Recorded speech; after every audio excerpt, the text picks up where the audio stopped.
Hello everyone, and welcome back to the Mindful Homestead. It's been a little bit, hasn't it? I feel like I might owe you guys a little bit of an explanation on that. But first, can we get a little bit of appreciation for how beautiful the snow is right now?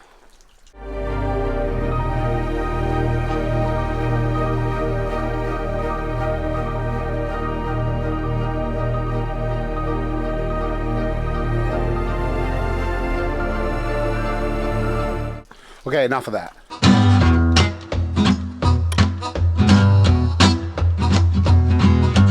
All right, so I'll start at the beginning of where I've been kind of for probably the last 3 weeks. I think I'll edit this video and get it out pretty quick.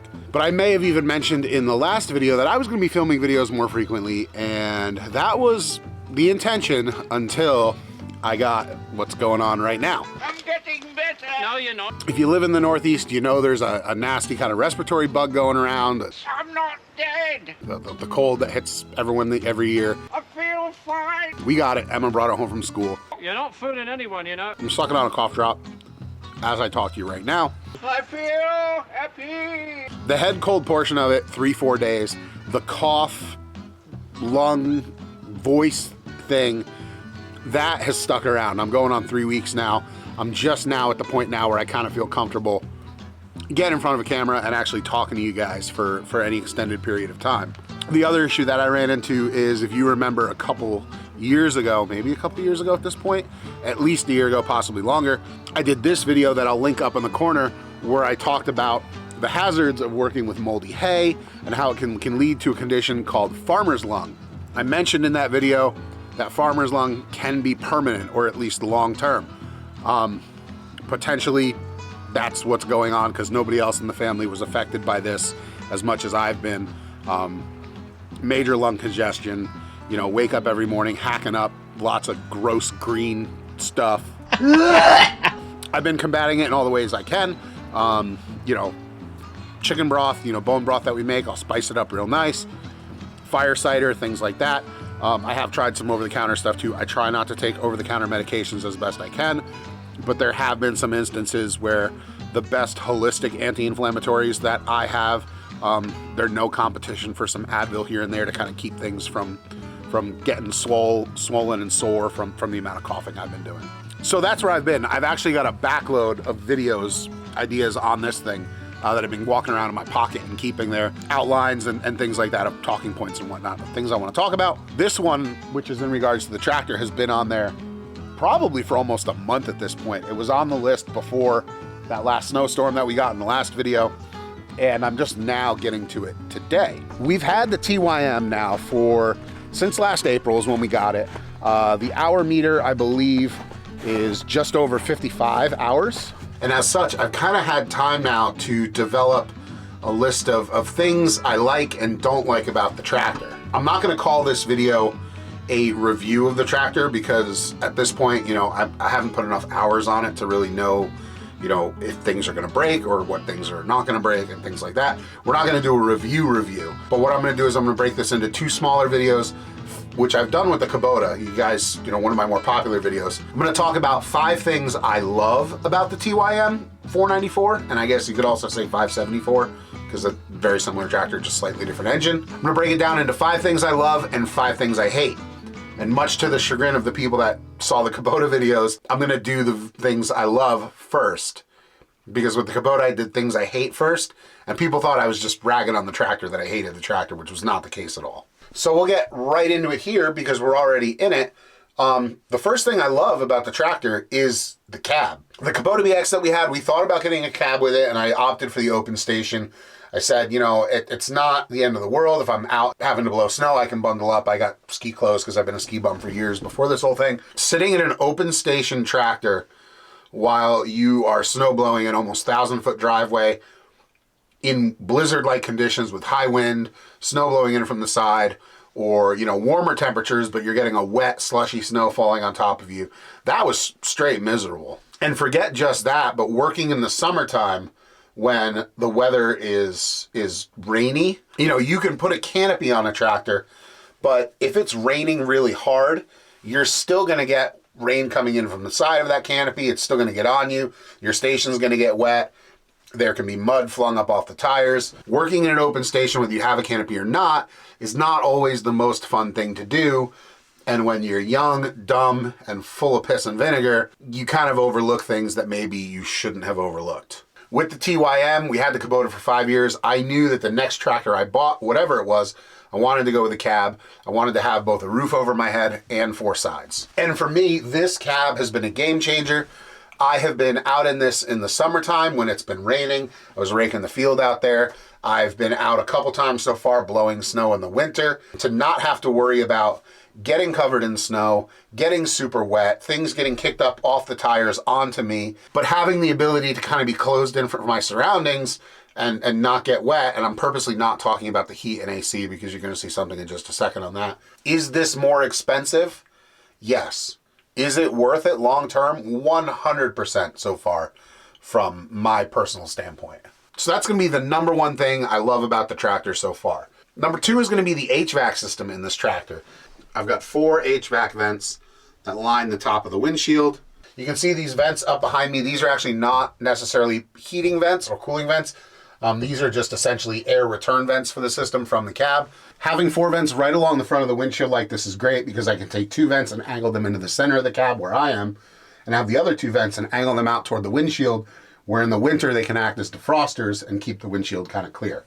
The heat really is a game changer in the winter as far as coming out. You start the tractor, you let it run for 15-20 minutes, and by the time you're ready to come out and get started on the work you need to do, I've been in this thing and I've actually had to like take off the sweatshirt I'm wearing because it's so hot in the cab. That's the heat aspect of it. The other aspect of it is the air conditioning on this machine. And again, summertime, it doesn't get super, super hot here in New Hampshire, but we can have really warm days. And on days where it's like 95, even 100 degrees outside, we don't get them frequently, but when we do get them, it's nice to be able to have a cool spot where if you've been working outside for half hour, an hour, and you want to just come in here and hang out for a minute, you can pop in, turn on the AC, cool off for a few minutes, get a drink of water, and then go back to what you were doing. If I'm doing tasks out in the field, like I was raking or something like that, grading the driveway, the AC is just so nice to have. I mean, there's really no way around saying it's kind of a little bit of a luxury, but it is extremely nice to have. And if I'm thinking what's my favorite part about it, having the AC is just really nice. All right, that's it for inside the tractor. I'm going to take you outside now and talk about the last 3 items that I really love, which are all on the outside. The third thing that I want to talk about that I'm just really excited about to have on this tractor, I've loved having it, is going to be this externally mounted 3-point hitch control here. This lever, there's nothing digital or electronic about it, but essentially it's connected to the lever on the inside of the tractor that raises and lowers the 3-point hitch, and it acts as a second point where you can raise and lower the 3-point hitch without having to enter the cab of the tractor. Wouldn't be such a big deal if this was an open station tractor and I could just kind of reach over and raise and lower the 3-point hitch over there. But with it being a cab tractor, even with a window open back here, it would be a really awkward reach for me to get in there and to control that. So now, if I was installing the snowblower on this tractor and I needed to raise or lower the 3-point arms, all I had to do was just use this right here. I wouldn't have to go into the cab, raise or lower it, come back out, check, go back into the cab, raise and lower it a little bit more, and do everything just right here. And it's full adjustable too, so if only you want to go down a little, I can do that.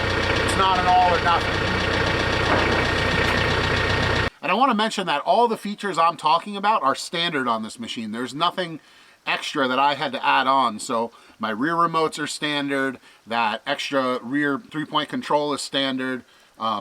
That's all something that I didn't have to pay extra to have with the tractor. Obviously I had to pay extra for the snowblower, but the next feature I'm going to talk about, which again is something I really like having that the Kubota didn't have, is a standard feature, and it's going to be these telescoping 3-point arms. And I don't know how well I'm going to be able to show you that with the snowblower on, but I'm going to try.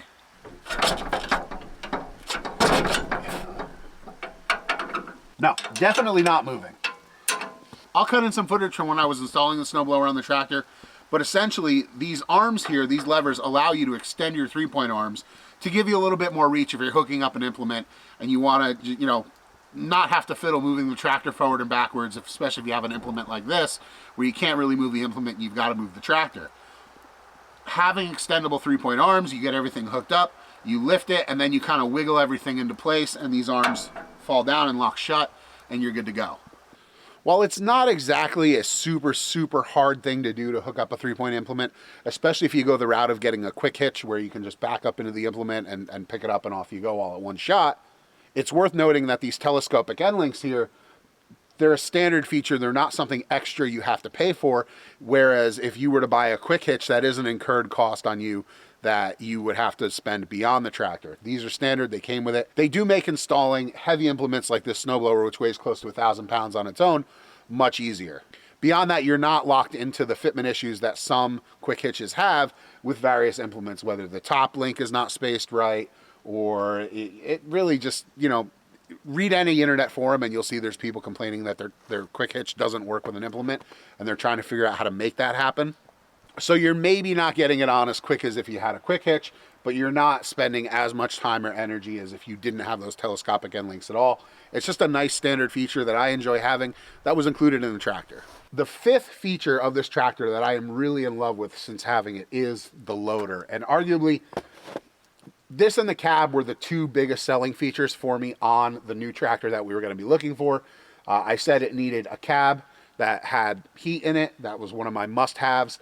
And then I also said I wanted a loader that was capable of lifting 2,000 pounds because we buy our pig feed by the ton. I transport it with my truck, and I wanted to be able to lift it out of my truck and put it in the garage without having to go bag by bag. I wanted to be able to buy 2,000 pound totes of feed because it was much more economical that way. But this tractor with the York rake on the back has no problem lifting a 2,000 pound, 2,050 was the biggest I loaded, plus a 50-pound pallet, so go figure 2,100 pounds. This tractor has had no trouble lifting a 2,100-pound pallet out of the bed of my truck and bringing it a slight distance to the garage. And a lot of that has to do with the shorter geometry that TYM is building into their loaders. You might not get as much reach out in front of the tractor, but you're getting a 2,700-pound lift capacity in a tractor that arguably is a little bit small compared to tractors of the past and what you would have seen lift capacities look like. I did a whole video on that, which I'll link up in the corner. But in a nutshell, the geometry of this loader, the fact that the load is spaced closer to the front end of it, the front end of the tractor itself is kind of shrunken in. The wheelbase on this tractor is pretty short. It allows TYM to get more power out of these rams and give a slightly higher lifting capacity, assuming that you have proper counterweights in place and all that stuff. But this loader has just been awesome. The skid steer quick coupler on the front is, you know, by and large the standard for most tractors these days. I think John Deere still has their own kind of proprietary one, but everyone else is using a skid steer quick coupler, which means that there are tons of attachments out there that you can run on the front of your tractor. All you need to make sure is that your tractor is either strong enough to lift it, or if it's a hydraulically controlled implement, that your third function flow is enough to make that happen. And what I should mention is that the welds on all of this look really good. You're using thick wall tubing. It's solid. You know, I don't see any areas where things have flexed and maybe the paint is chipping or cracking or anything like that to indicate that the bucket's flexing weird. And I've used this thing pretty heavily, beyond maybe what you should even use a tractor loader for. We'll talk about it in the next video, but I'm sitting on a bent bucket right here because I decided to use this more for digging than moving materials. Just, you know, remember your tractor bucket is not made for digging, and I've used it for digging, and this thing actually, the loader itself held up great. All right, point blank, it is snowing harder than it was before. The snow has picked back up. I am cold. My voice is starting to get a little sore, and it's getting dark. So I'm gonna wrap this video up right there. As always, I would like to thank every one of our viewers out there for watching our videos. I'd like to thank our Patreons as well. You guys definitely help out, especially in times of decreased video production like now. You guys have still been supporting us. Totally love that, and I appreciate it out of every single one of you. Thanks for watching, everybody, and I hope you're having a great day. Bye.